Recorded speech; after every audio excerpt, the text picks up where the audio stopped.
Hello mga ka-recruit! Handa ka na bang simulan ang iyong career journey sa bansang Luxembourg?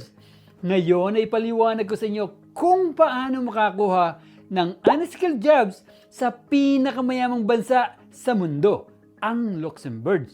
Madali itong makuha at maaari kang kumita ng hindi bababa sa 3,000 hanggang 4,000 euro bawat buwan. Wala itong age limit at hindi mo kailangan sumailalim sa anumang language test.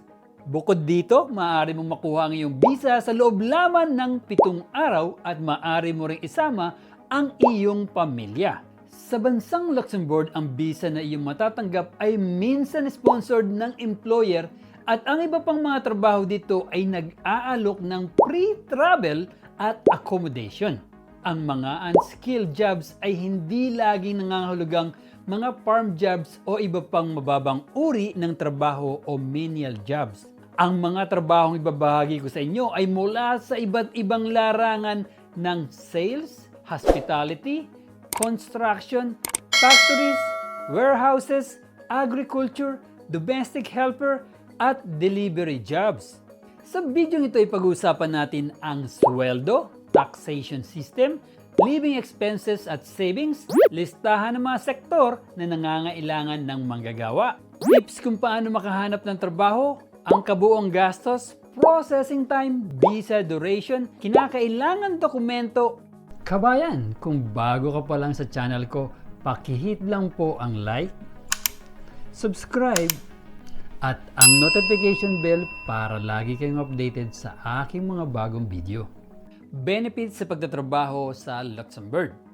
Ang una at pinakamalaking nag-uudyok upang magtrabaho sa Luxembourg ay ang pera. Ang Luxembourg ay tinaguri ang pinakamayamang bansa sa buong mundo batay sa per capita GDP at ito ay nakakaakit sa mga negosyo at manggagawa mula sa iba't ibang panig ng mundo dahil sa malakas na ekonomiya, malawak na saklaw na industriya at favorable na sistema ng buwis. Bilang resulta, mas mataas ang mga sahod na inaalok dito kumpara sa ibang kilalang bansa sa Europe. Taxation. Ang average starting salary mo sa Luxembourg ay nasa 3,000 hanggang 4,000 euro kada buwan o nasa 185,000 hanggang 242,000 pesos.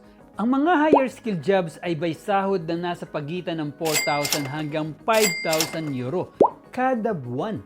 At kapag malaki ang kita mo, ang buwis ay laging sumusunod.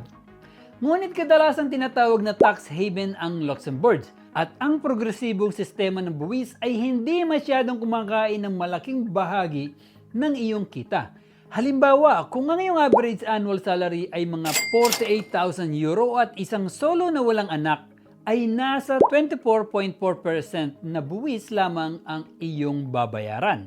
Para lang maihalimbawa, ang kasalukuyang tax rate sa Germany ay nasa pagitan ng 42 hanggang 45% na napakataas.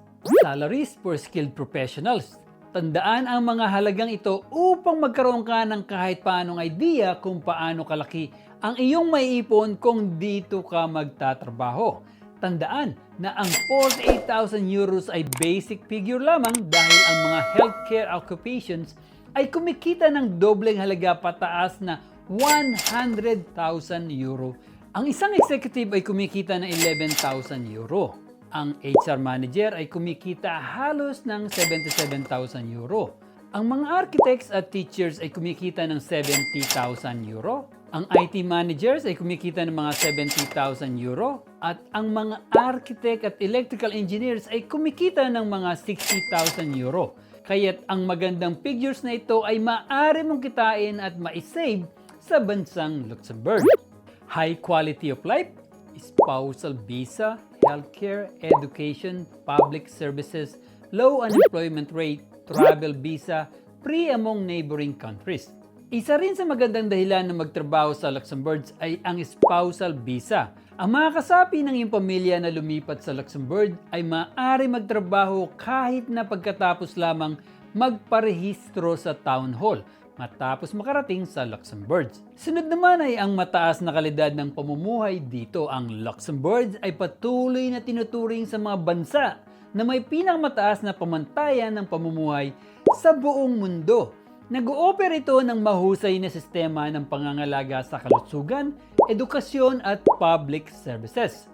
Ang unemployment rate naman sa Luxembourg ay isa sa pinakamababa sa Europa na nasa 5.5% lamang. Visa cost, processing time, duration. Ngayon ay talakayin natin ang visa cost, processing time, and visa duration. Ang iyong visa cost application ay nag-iba depende sa bansa kung saan ka nag-apply. At karamihan sa mga sponsored visa, ang kabuang halaga ay naasikaso ng iyong employer. Ang maximum na visa processing time ay mga nasa 15 days. Ngunit ang karamihan sa mga application ng work visa, lalo na ang mga nasa labor shortage list, ay naipoproseso sa loob lamang ng 7 days. Ang iyong work visa ay magiging valid ng 1 taon o hanggang matapos ang iyong kontrata o hanggang sa makakuha ka ng resident permit. Ito naman ang mga sektor na nangangailangan ng mga unskilled professionals. Ngayon, narito ang mga pinakapopular na unskilled professions sa Luxembourg. Ang unang sektor ay sales at ito naman ang mga posisyon. Sunod ang construction, mga trabaho sa construction site ng private contracts tulad ng mga sumusunod. Kasunod naman ang cleaning na may mga posisyon na sumusunod.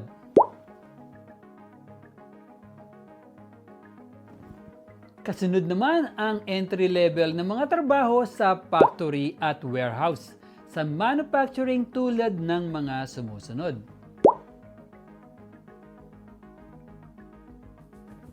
Ang mga agricultural jobs tulad ng mga sumusunod. Sunod naman ang mga domestic jobs tulad ng mga sumusunod.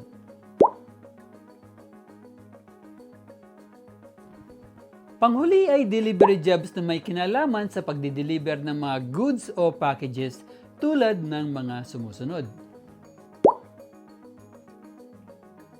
Ito naman ang mga posibleng sweldo ng mga unskilled professionals.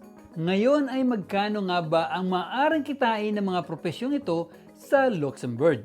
Ito ang mga halimbawang kikitain mo kapag nakapagtrabaho ka sa Luxembourg.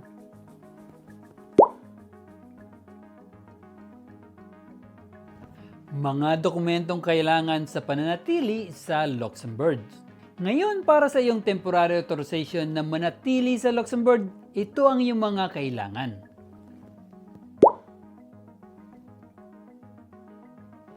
Lahat ay dapat naka-Luxembourg format. Pagkatapos mong ibigay ang iyong mga dokumento sa kanila at matanggap ang temporary authorization to stay, makakatanggap ka ng letter mula sa Ministry of Foreign Affairs. Pagkatapos nito, maaari ka na mag-apply para sa long-term work visa para makapasok sa bansa na tinatawag na D-visa. Paano makakahanap ng trabaho sa bansang Luxembourg mula sa ibang bansa na hindi kasama sa European Union? Ang tatlong paraan para makahanap ng trabaho sa Luxembourg ay ang mga sumusunod. Una, connections, professional networking. Pangalawa, job websites. Pangatlo, recruitment companies, agencies. Ito ang mga pangunahing legitimate recruitment agencies na opisyal na inappoint ng gobyerno.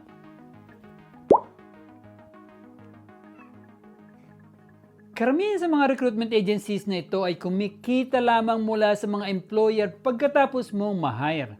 Sa ganitong mga sitwasyon, hindi ka nila i-charge ng anumang fee at ang lahat ng kanilang serbisyo sa iyo bilang empleyado ay completely free. Kapag naaprubahan na ang iyong application, makakakuha ka ng authorization to stay na in-issue ng Department of Foreign Affairs sa Luxembourg. Gamit ang dokumentong ito, maaari ka mag-apply para sa iyong work visa sa anumang BFS Center. Ayan lamang po mga ka-recruit. Maraming salamat sa pagtutok sa ating videos. Sana ay nakatulong ang video ito sa pagbibigay ng mahalagang impormasyon para sa inyong career journey sa Luxembourg.